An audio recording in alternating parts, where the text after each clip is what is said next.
Good evening. My name is Stacy Zackin. I'm the manager of Workspace. Workspace is a co-working meeting and gallery space in the heart of downtown. We're owned and operated by the town of Manchester, and we've got many missions, including supporting entrepreneurs. We have private offices, we have dedicated desks where people have monthly memberships. They can leave their stuff there. No one else will sit at that desk. They connect to our Wi-Fi, our printer. And then we just have month-to-month co-working with they used to be large shared tables in the middle of our collaborative workspace. Now there's individual sit-stand desks so people can spread out, a la COVID. And, people come and they work and they get to meet each other. They can use our resources. We have a representative from the Small Business Development Center who offers free business consulting to anybody. You don't have to be a Workspace member. We have a downtown specialist who also works for the town to help people who want to build and grow their businesses downtown. We have the Downtown Special Services District that helps businesses that are already downtown optimize their community relationships. They help with parking, they help with events. In Thursday evenings in July, we're blocking off a side street to be a pedestrian street. We're going to have a market. There's going to be music, a huge mural on the side of the building. It's between two fabulous businesses, Lucky Taco and Urban Lodge, which is another Connecticut brewery. So Manchester's really investing in innovation and entrepreneurship, and there's no one that I could think of more to talk to us about how important supporting small businesses than Alyssa. And Alyssa also is aligned with another one of our missions because we are a gallery space. Our lobby area is a fairly traditional gallery, and we've got two other non-traditional spaces in the building, and we support artists who are in fact entrepreneurs. Some of them are professional, some of them are professional and have another job, and some are just starting off and want to know, what does it take to be professional? How do you get materials? How do you price your work? How do you market your work? And although we don't specifically coach them on that, we like to bring them together with other people to form a community so they can tap into the collective wisdom of so many creative people. So we're very excited to be able to do that in the Main Street Gallery through July 30th. We do have the Juneteenth, the Art of Independence exhibit. And in addition to putting out a call for artists, getting this amazing work from over 20 local artists to exhibit in the gallery, we like to do companion events. So last week we had a dialogue with the UConn professor, Dr. Dexter Gabriel, which is also on YouTube. This will be posted on. He did a program on Juneteenth, something to be commemorated or celebrated. Spoiler alert, it's both, but it was a really engaging conversation. We had a lot of people in-house talking to him and 26 people online. And then we did a TED Talk where we watched a fabulous TED Talk video and then talked about it today. And then our final event of the Juneteenth program will be Poems from the Dome, which is a poetry open mic. It happens the last Friday of the month. We've been doing it since January. We're going to take a break for the summer and hope when we come back in the fall, it will be in person in the gallery space. We're assuming we'll also have an online access because we can do that now. But if anybody's interested in watching this before June 25th, 2021, you can join us at 7 p.m. It's free.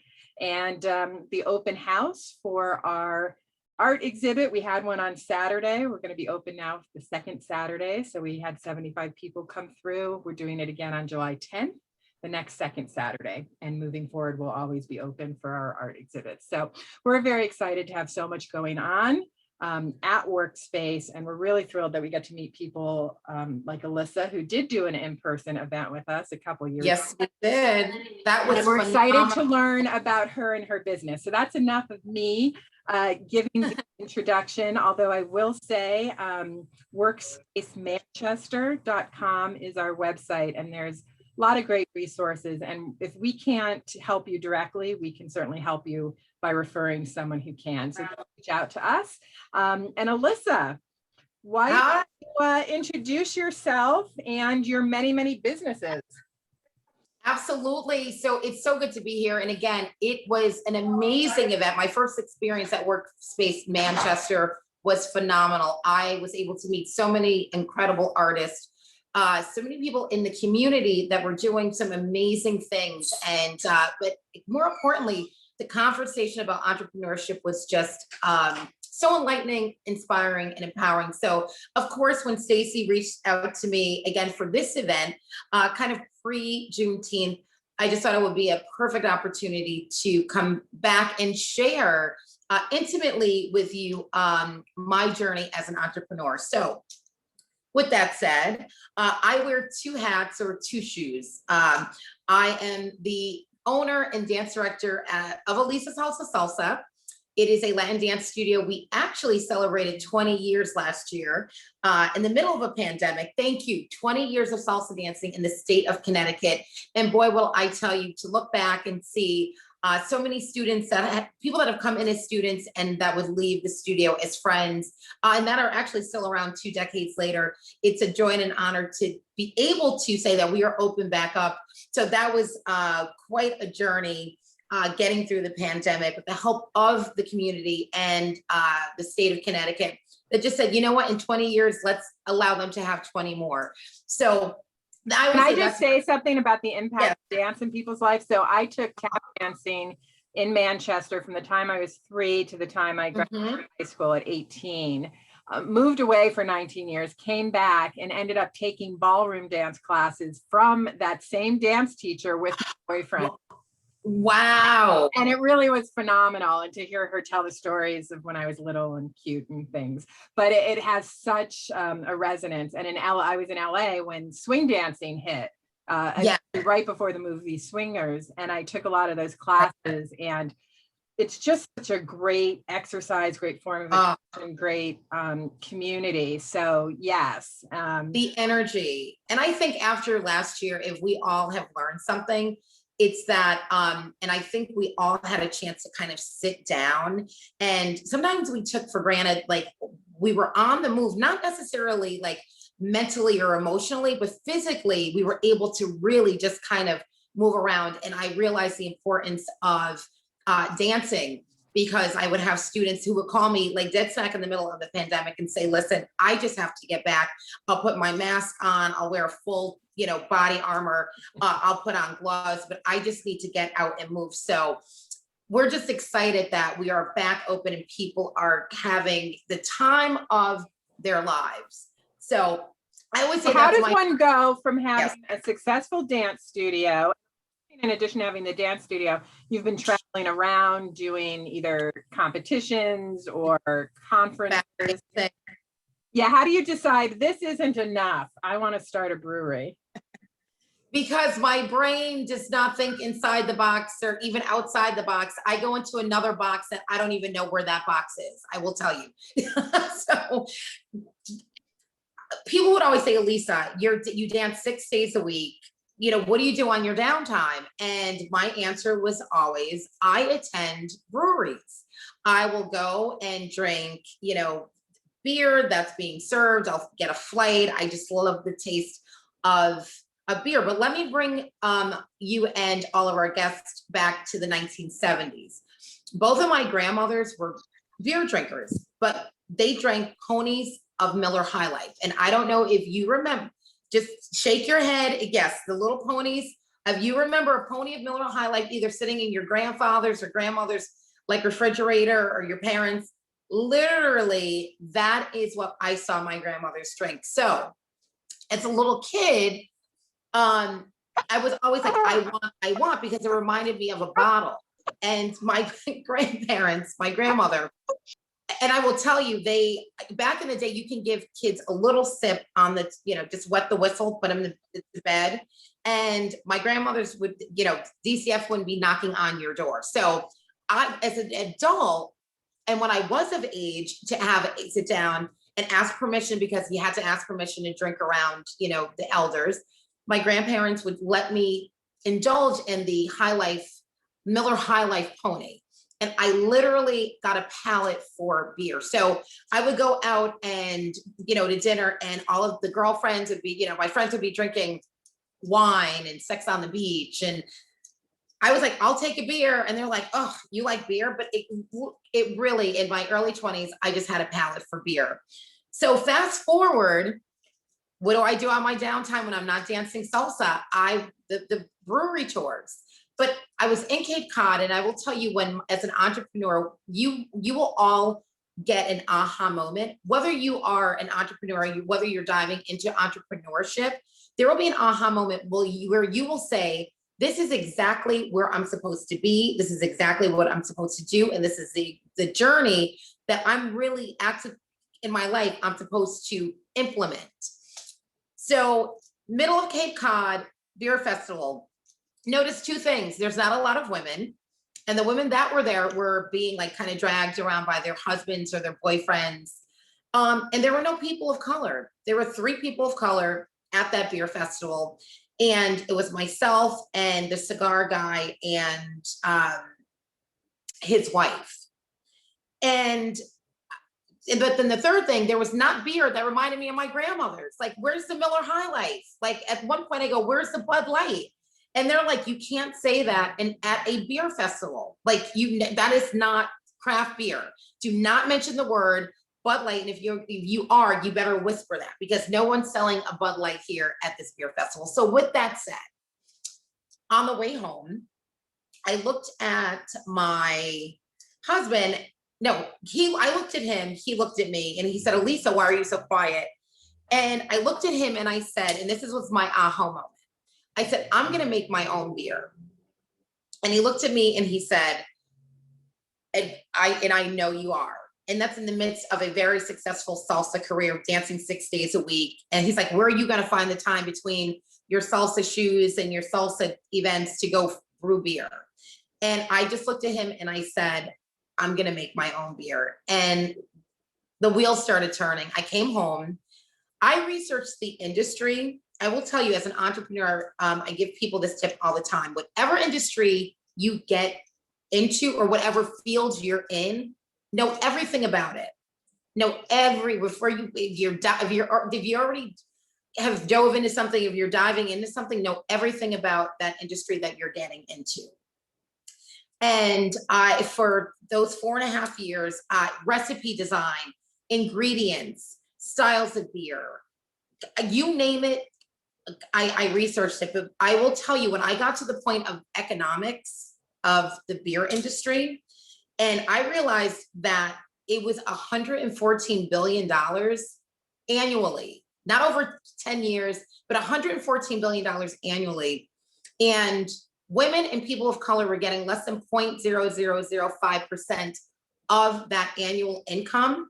At that moment, it was bigger than making the beer. It became, I'm on a mission to change the industry. And I said, not on my watch. If I'm going to consume it as a woman of color, as a woman and a woman of color, I'm going to own it. Can you put the context first? What year was this? Yes. How is the craft beer industry? Because now I said to somebody Right. today, we have 4 in Manchester, and somebody says, no, you have more. So now I have to do research. Yeah. And I know the 4, I love the 4 that are in Manchester.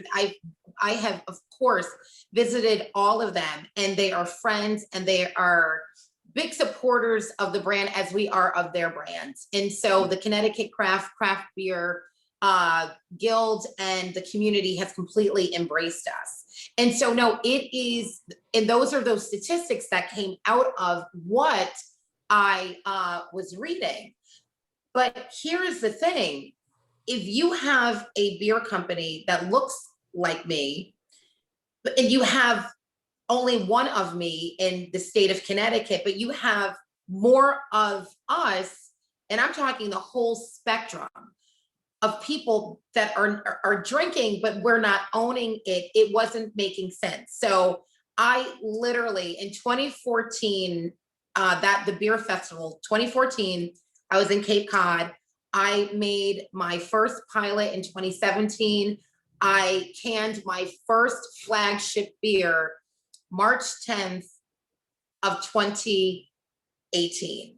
And it was historical because it let people know that, all right, we are getting ready to, as a brand, change the face and the taste of the industry. Because again, remember, what did I tell you? I didn't like it. Well, they were great, but too many IPAs, too many sours. There was nothing that I could drink at that Cape Cod Beer Festival. Now, when I go to a beer festival, I have my lagers and I have something that reminds me of my grandmothers. And again, I'm paying homage to them. So that's how I went from salsa dancing to brewing, all bottled up kind of like in the last 6.5 years. But entrepreneurs dive into whatever industry you're getting into. So as or industry you're thinking of getting into. Yeah, as you were doing your research, who did you bring onto your team who shared this vision, and what were their roles? Because as amazing as you are, you probably can't do it all. Well, I will tell you, in the beginning, I was out there it really was the development of it. It was me. I was so focused that I don't think I had time to really pull anybody in. It was, I needed to know about the industry. But then but of course I got to a point where my mother, oh my gosh, they call me Lady Lager. That's my nickname. But my mom's, her nickname is Mama Rhythm. So of course, when the beer was made, Mom and I were the sales reps, like we were the distribution company. So of course, family, it's myself, my mom, my husband, and my dad, like his bragging rights. My daughter owns a beer company, so he would go out and really talk up the company. But in the beginning, it was really me just getting in a corner. I have file cabinets of research of the beer industry, because I knew getting into this industry, being a female and then a person of color, that I needed to know everything about this industry, from the hops that were going to go in there, to the brewing process, to the canning, to the labels, to distro, to branding, to marketing, and economics. And so, yeah, but no, it was the team form, but it's grassroots. I will tell you, 3 years with this brand, 480 locations later, Trader Joe's, ShopRite, Whole Foods, Big Y, Total Wine. That took a lot of hustle, grit, sweat, and labor of love from my mom, myself, my husband, and the community that rallied behind us and said, "You go, girl." Excellent. Wow, 480, that's incredible. And where is the beer actually made? So I am contract brewing, and let's go back into some entrepreneurial tips. You don't have to dive all into something. You could take baby steps. It's okay. I will tell you, as an entrepreneur, it's okay to take baby steps. I always knew from the inception of this brand, I was not building a brewery, I was building a brand. There's two different things. Building a brand allows you to be creative in where you want to go, test markets. Are people going to like the lagers? Are we in New England, and are people really only drinking IPAs? Are people only really drinking, stouts? What are people drinking? And so with that with that concept of, let's build the brand, let's see if people really are going to support this, and not build a brewery and sink $250,000 that I didn't have. Okay, off of my salsa budget, I would have cleared the bank, next year's bank account, the next 10 years bank account, if I was trying to really honestly get a brewery going, with personal, finance. But I said, I'm not going to do that. So I literally took my time and said, let me get a pilot made. Let me get a pilot batch made. Let's go to a friend's house. Let's go to somebody that drinks beer. Let's tell them, listen, here, I want you to taste this. Not really tell them, don't give them a lot of information, but here, taste this. Let me know what you think. And people overwhelmingly would be like, oh, thank gracious, this is not an IPA. This is not an IPA. This is normal, regular beer. And can you clarify for those of us who aren't beer drinkers, a little dictionary about craft beer, IPAs, some of the other things that you've said? Absolutely. So I keep throwing the IPA word around. It is an acronym for Indian pale ale. It is a process of beer. Beer is a process. Lagers and pilsners were one of the first beers made in the country, but we're going back to like Egypt. We're going back, and let me tell you, FYI, women were the first people to make beer. And so the Smithsonian, oh yes, we were. But then we got that really horrible label of the witch's brew. Have you ever heard of that term, Yeah. brew? Okay, Google that. There's an amazing, or Stacey, what I can do is I can share a link with you and you can get that out to our guests. But women literally were the first ones that brewed beer. But because we were in the house and the men were out, they thought that they were, there was some kind of possession like in the beer. So it really became a male dominated, industry or thing once that phrase came out. So women got a bad rap. But going back to an IPA, it is the way you process beer. IPAs happen to be a little more bitter, meaning it's like, it's not that cool, you want something after, on a hot day, you want to drink a lager on a hot day because it's lighter. It has less ABV, alcohol by volume. So my beers are like 4.2 ABV. Some IPAs are 9.9, 10.10. I call them the one and dones. You have one IPA and you're in, you don't have room for the lobster or the steak. So, but again, IPAs are incredible. I know some people in the industry that make some incredible IPAs, but it's a way you process the beer. It's a process. There's ABV, and I chose the hardest beer to make, which was a lager. It's classic. And so my beer has to stay in a tank for 3 weeks. An IPA might have to stay in the tank for 5 days. So when I make a lager, it's got to be good. It's got to be delicious, and it's got to be done right. So those are what I say IPAs. We're known for our New England IPAs, our New England Indian Pale Ale. So if you go to a store, you're going to see a ton of, beers on the shelf that are IPAs. But no one in New England really was making a classic lager. And I saw that was as an opportunity to get into the industry. And people, the guys would tell me, they go, dude, they call me dude, they go, dude, you're crazy. You're making you're making a lager in New England. And I'm like, yeah, you guys are running to the IPA fire. I'm getting out of it. I'm like, you're building breweries. I'm building a brand. I said, so everything you are doing, I'm going to do the complete opposite. And I said, call me crazy. I said, but let's just see how it's going to, see how this works. And so let me ask you from a business point of view, is that considered crazy or is that considered smart? Because obviously these are popular IPAs and what everybody else is doing, but it also shines a light on a hole in the market.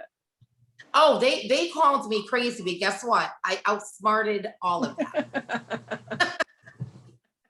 Very, very good. And sometimes and sometimes as a woman in a male dominated industry, that's what you have to do. I knew what I was going to make. I knew I was not making the beers that I was tasting at all these beer festivals. And proof of concept, I will tell you, I would go to beer festivals, and this is of course pre-pandemic, and there would be 65 breweries there. And I'm not exaggerating. And we were the only brewery that was making a classic lager. And when I tell you, our lines were down football fields, around corners of like stadiums, and people would stand in line and say, thank gracious, finally a beer at a beer festival that actually tastes like beer. Do you mind if we just keep coming back to your line? And it would be, and I would call them my repeat offenders. I go, well, there's 64 other breweries here. And they go, our palates are burnt out from these different styles of beer. We want classic, normal. Thank you for being in the industry. Thank you for shining a light on just normal, regular beer. So proof of concept was, all right, I'm making a lager. I just, I don't, if I have to drink it myself, I'm going to drink it. But we knew that was not going to happen once we hit the market with it. And we got overwhelming press, especially from like the Associated Press. And then the brand went national. And so people all over the country wanted to know, where do we find our rhythm? And the proof of concept, that sealed the deal. And then Martha Stewart picked the story up. So that really like advanced us as a brand to know we had found our rhythm, no pun intended, but we had found our rhythm in the industry here in New England. And it felt great. Yeah.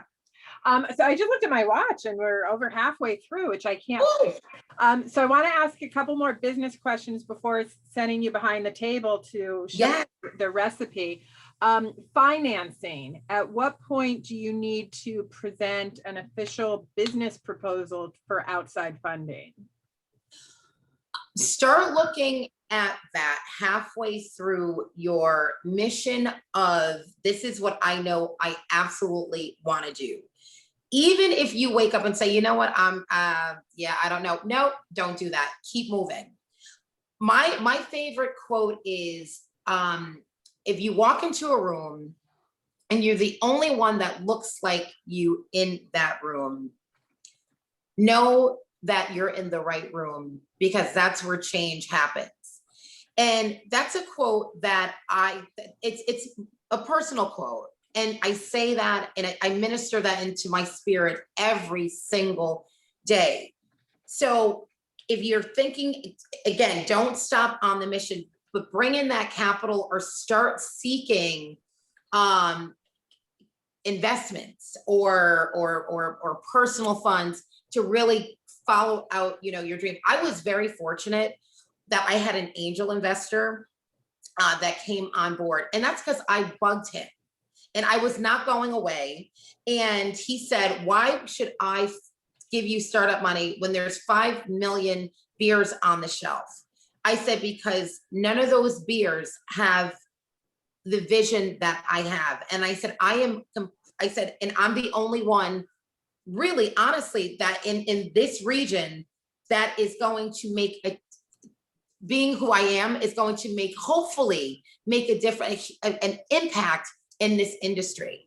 And I said, and furthermore, I was just like, when was the last time you funded a female-owned business? And so I really, he goes, all right, kid, he goes, just go prove me wrong. And when I tell you, and I will share this with you, the startup funding that I received to build this brand in 3 years,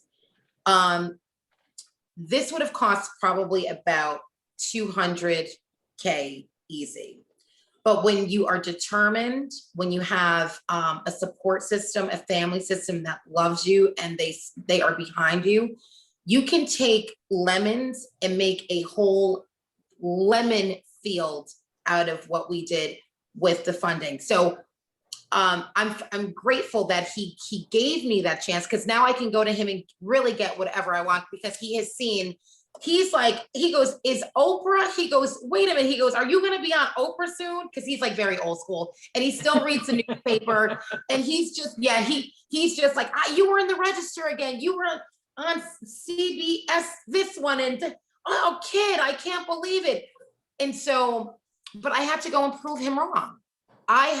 Where he could potentially, anybody else that was funding something else that was not a beer company, because it's what's she doing in that industry? And why am I really going to take this risk? But after we took the initial startup, I will tell you, we worked wonders with that, but it took us extra work than it might have done somebody else. It would have been easier. So finance. Have you had a lot of women or women of color come to you saying they want to launch a brewery or a business that's in a traditionally white male dominated field? Oh, I get emails, I get calls from all over the country. And I tell you, I entertain every single one of those emails, DMs, calls. I can be like, okay, kicking my feet up. I will get a call. I absolutely return every phone call, because I want 1,000 Alisas running around this planet brewing beer. The more of me that there are, it opens up the conversation. It opens up the industry. I will tell you, economic development and employment opportunities, those are two real things that will change the demographic and the dynamics of a lot of businesses. If we're put, it's women and people of color and women of color are put in positions to employ, like the Budweiser factories are doing and the Corona factories are doing, and I can get more women that are brewing right beside me, or I can have a whole entire women's brew team, that is a dream of mine. So I want more Alisas. There's so much room out there. Put it this way, I have a history in construction. Before my salsa, I was a general contractor. I'm building tables to pull more chairs up to the table for people that are on this call that look like us. Ladies, it's real when we talk about employment and we talk about women in non-traditional fields. So absolutely, the answer is yes. And if anyone on here, and it doesn't have to be the brewing industry, but if you need to like kind of bend my ear about, you know, a concept or something you're going into, that's what it's about. You have to give back. You have to reach back and pull people with you at all times. It's not a me thing with this brewery and this brew journey. I take the I out of it. I don't ever use I. It's about all of us. I say if I win, we all win. So nice. Love yes. that. Does anybody here who's with us live have any questions or anecdotes that they want to share? And Elisa, do you want to make your cocktail? I've never seen a beer cocktail. So yes, I can. Well, I can entertain questions because I can multitask. So great. I'll put my glasses on so I can see your. I can read you the chats too, but yeah. People can just open their microphones and talk to you. Yes, please. By the way, if anybody is local to Manchester, Manchester Wine and Liquors is offering a 15% discount on a 6-pack of Rhythm and Rhythm Blue through tomorrow. Yay! Yay, which is June 16th, correct? Or is yes. Yeah, excellent. Perfect. And I think we have a question. Go for it. Making the ice. Hi. Hi, Lisa. I'm Jackie. Hi, Jackie. So I'll be honest with you. I'm all the way in Pennsylvania, but I first heard about your brewery because I was visiting some family out in Connecticut. And it was around the time that Black and Beautiful came out last year. And unfortunately, I did not get a chance to come out and see, but congratulations. I have to tell you that. Yeah, I didn't get a chance to get it. But definitely congratulations. It was just awesome to see a Black female brewer. I was amazed by it. Like I said, we just did not have time to come out and visit you. This year though, I'm making 2 trips out there and I'm like, okay, one of them, I have to come get your stuff before I come back home this time. Not only are you gonna come and get the stuff, I'm gonna go with you to get the stuff and we're gonna crack one open and we're gonna sit down and we're gonna talk. So when you visit Connecticut, I hope that I am one of your stops. Seriously. You know what? Now that because you said that, and I know when I'm coming, because I'm supposed to be making a trip in July and another one in August, I'm going to make it a point to come out there when I come in July. Excellent. Well, you can come to Workspace and have your little visitation in our Juneteenth, our art gallery exhibit, Juneteenth. So it'll be a beauty, and we've got. I love it now, Alyssa. You know what? If you put my email inside the chat, yep. All of you send me an email so that I literally can email you and you let me know the dates you're coming in. And again, anybody that is, if you're in Connecticut or you're not in Connecticut, email me and I will go with you to get some beer. And if I have a brew day, the process is fascinating. We can literally have you guys come in and jump in on a brew day. Oh, fabulous. A happy hour reunion. So just so people know, since you don't have a brewery or a storefront, people have to go to the retail outlets that sell your beer. Yes. Yeah, the Trader Joe's, the ShopRites, the Big Y, the Whole Foods, absolutely. So Yeah, but again, and it's great because it's in stores. We're just, and again, we're probably gonna be getting a brewery within the next 8 months because people are showing up to my house every week. Because I think it's my brewery, but it's actually my home office. No, that is a true story. I have people showing up and going, "We're looking for your brewery." I go, "Oh my gracious, you're at my house." I go, but pre-pandemic, I'd be like, "I'll clean up, come into my living room, I'll crack open a beer, and I'll tell you my entire story." So it's been great. People have been so supportive. They're like, "When you open, we'll be there." So, but no, I can't wait, cannot wait to meet you when you take a trip down here to Connecticut. So, All right, so we have a mixing cup with ice. yes. So ice, you put it in your, I mean, you don't have to get fancy, but you may put it in your mixer. All right. So the rhythm cocktail starts off with 1 and I'm just gonna go 1.5, and I know the ingredients are over there staged, right? We sent the ingredients out in a social media post. Perfect. Good. So gin, and I don't know if everybody has gin in their fridge, or well, not in their fridge, but in their cabinet. But you take gin, and then good. You have the recipe and the portions. This is gin. Okay. One of my favorites, Luxardo Maraschino liqueur. Okay. This is 2 parts of this.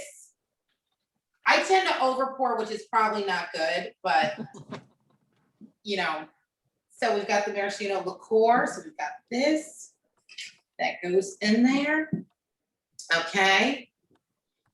We have ruby red grapefruit juice. Any kind of grapefruit juice will do. Okay. Unsweetened, organic. Oh, that smells so good already. Okay. That's another 2 parts here. We have simple syrup. Now, you can do sweet, not sweet. I know some people have a sweet tooth. Some people like something a little sweeter. That's a half a part. And again, it was sent out in your happy hour, the directions, modeling, all that good stuff. That's a simple syrup. Good, so we have this. All right, I'm gonna crack open our rhythm lager. Now, you can utilize, now I will tell you, the beer is delicious all by itself, both our flagship and our light lager, okay? But what happened, we were going to beer festivals, or actually a lot of liquor stores, and a lot of, especially women would say, "Oh, this looks so good, we want to support, we're gonna buy a 6-pack, but we don't really drink beer." And I said, all right, some people don't drink beer, get mixed cocktails, they drink wine. I go, what am I gonna do? So I had a contest. All the mixologists here I'm gonna give this a good shake while I'm talking.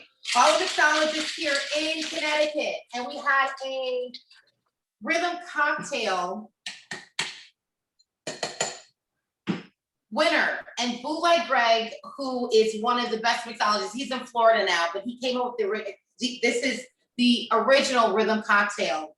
And I will tell you, it is delicious. And so women were buying all of the ingredients. They go, well, great, I'll buy the beer, and now I'll get the rest of these ingredients. And I will tell you, they would be selfing me. They go, I'm a beer drinker now. And so you just have to create something if somebody's not doing, if something's not offered. Okay, we do this, a little mix right here. And you pour this right here. States, are we buffering? I was trying to share the recipe. Oh, okay. All right, we're gonna do this, and then. Are people seeing the recipe now? Oh, good. I don't know how big it is, but let's see. All right. That's the recipe. Just make sure you grab it. It really is delicious. And you can use our rhythm red or our rhythm blue in this cocktail, okay? Rhythm red or the rhythm blue. And finally, we take the rhythm, okay? And we top, look at the color on this. It's amazing, amazing. And then we pour we always say this is the grand finale. There we go. And you can garnish this with a lime, a lemon. We suggest rosemary. You'll see that. Get the rosemary. We have rosemary. Rosemary goes bad so quick. I got to go to the farmer's market and get some really good rosemary.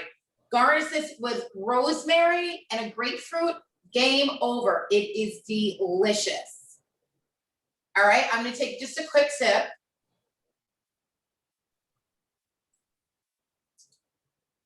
Oh yeah, yep. That is good. So this is the rhythm. That is the rhythm cocktail. And again, if you want it sweeter, you know, you can put more sweet. I'm trying to get rid of some of this COVID weight, so I'm literally trying to just get some of those calories off. So yes, rhythm cocktail. It's very good for those that might not drink beer. Hi, how are you? She's like, yeah. Excellent. So I shared the recipe in Awesome. chat in an image, but I can email it. If everybody puts their email in the chat and you want the recipe, I can send it to you so you can save it. And Yeah. when we post it on YouTube, we'll share it with YouTube as well. Excellent. So That's super exciting. I'm curious if you want to share any advice that you got from other people in either the beer industry or just the entrepreneurial world. Yeah, you know what? People always just really said, you know, continue to be true to yourself. Continue to be true to your mission. Continue to go out and break barriers and do things that are completely different and change whatever you're, as an entrepreneur, whatever you're doing. My belief is, you know, creativity can't be capped. That's why as an entrepreneur, I know that once I have, you know, I'm on a mission, like once my brain goes, okay, this is what we're doing, then that's what we're doing. And you never want to cap creativity. And so again, you know, breaking glass ceilings, yeah, no, break them and bust them open, go beyond, go through the second, you know, tier of something. So people, you know, I just got great, especially from my parents who have been in business and they're entrepreneurs themselves for 50 plus years owning a construction company. It really, they instilled in us hard work, dedication, perseverance, and the ability and the willingness to put in the hard work that you need. That came from childhood. So we should always really get comfortable with being uncomfortable. And I always say, if you are on a road and it's the easy road, if you're on an easy road, I want to tell you to detour, get off that road immediately, because that's not the road you want to be on.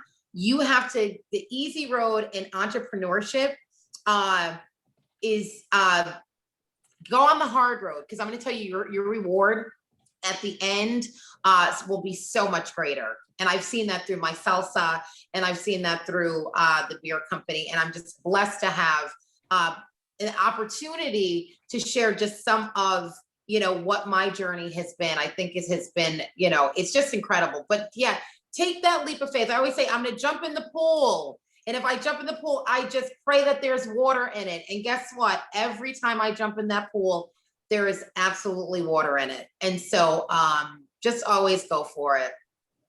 Yeah, and I shared the link of the TED Talk from our event this afternoon, and it was good. It was just less than 11 minutes, but it was really interesting where she talked about, like you're saying, you know, you have to take risks and you have to challenge yourself, and fear, rather than an obstacle, is really a light shining, not all the time, but in many respects, where you need to go. And what you've been saying through this whole thing is to find something that's being done and do it different. That's the whole idea of a unique value proposition, whether you're looking to start a business or you're looking to make yourself valuable to someone else.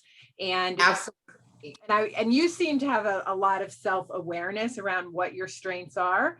But if you're listening to this and you're not the type of person who naturally knows that, ask the people around you, because they will be a mirror Yes. to you and they can tell you, what you bring to the party, and that's what you can market. Oh, resources. I will tell you, I'm going to piggyback back off of that. There are people out there that want you to win, that Yep. that want to see you do really well. And you know what? It's just it's that reaching out point. Just reach out. Trust me, people will take the time. Again, that's why I said it's been important that I take the time. I always take the time because someone took the time with me. So it's one of those things where if you reach out, that one conversation can change your mindset and change the path of where you're going. And so, don't second guess it. Don't be like, oh, I'm not going to call her, I'm not going to reach out. You will be surprised what you will get in return. So yes. And I just want to share a little story in case anybody is watching all of the videos that we're posting on our workspace site, which have conversations like this. I had a conversation with a playwright yesterday who I went to college, and he wrote a play. He produced it and directed it. It was at the Lincoln Center. It did well, but it was up there for a short run. And it was about to close on the day it was scheduled to close. He heard that a New York Times journalist had come to review the play. He thought, well, I'll just call him. He called, the New York journalist took his call, and, he said, I heard you saw the play. And he's like, I did. A review is coming out on Monday. He's like, well, that's too bad because the play is closing tomorrow. And he said, if I knew it was going to be a great play, we would keep the play open. And there was a pause, and the journalist said, keep the play open. Right. The play stayed open. Tons of people came. It has traveled the world.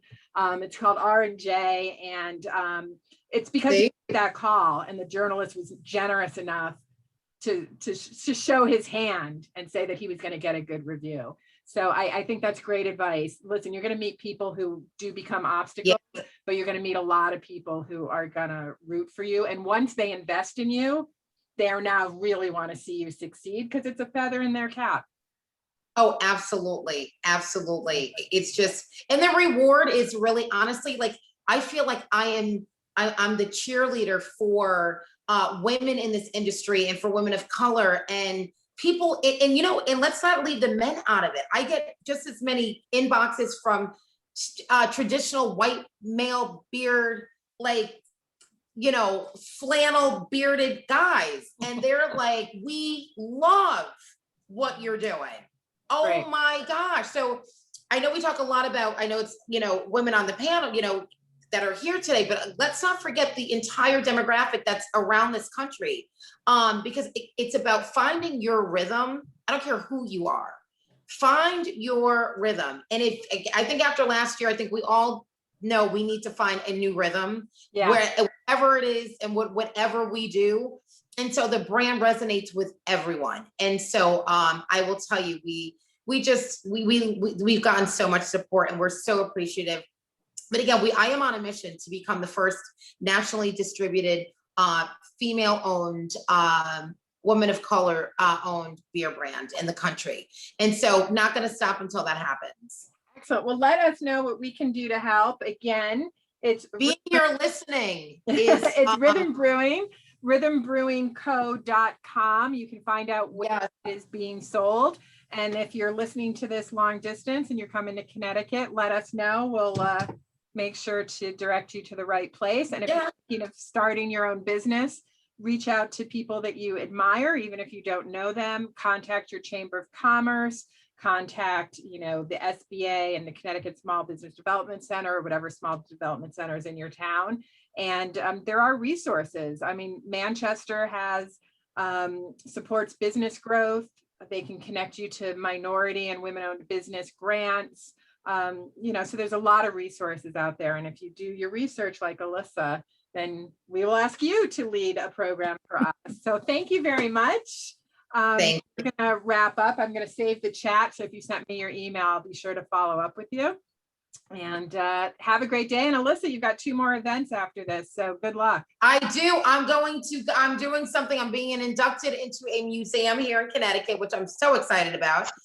Thank you. Yes. I love it. My artifacts from my salsa studio and the beer company. And then I'm going from 6:30 to 9:30. I'm going to salsa dance because I'm hosting a Latin dance party here in Westville in New Haven. So if you're in the area, come out, come and salsa with me. We'll be right in front of Camacho Garage, finding our rhythm. So I've got a DJ from New York set up, and I've got all my salsa students. It's a full, busy, fun day. But thank you so Thank much. you. I really appreciate this opportunity to share my story. All right, looking forward to seeing you in our gallery space. Yes, I will be by soon. Excellent. Ladies, Bye-bye, thank everyone. you. Thank you.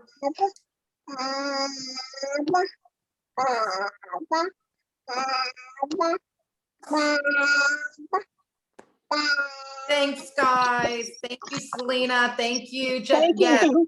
Good luck with everything. Thank you. thank you. I appreciate it. Email me. Everybody has the email, okay? Okay. Bye-bye. Take care, All girl. right. Bye-bye. Bye, sweetie. Bye. Bye, Michelle. Bye, Stace. Bye. I'm just making sure I can save the chat, but if not, I'm copying everybody's email addresses. Oh, I can stop the recording now. That I can do.